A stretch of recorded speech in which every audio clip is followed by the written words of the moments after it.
will drive the country forward. Garib Kalyan, Desh Ka Kalyan. We believe in empowering the poor. The earlier approach of tackling poverty through entitlements had resulted in very modest outcomes. When the poor became empowered partners in the development process, government's power to assist them also increases manifold.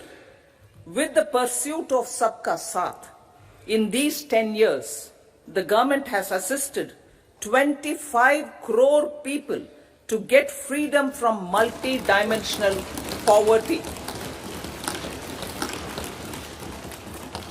Our government's efforts are now getting synergized with energy and passion of such empowered people. This is truly elevating them from poverty.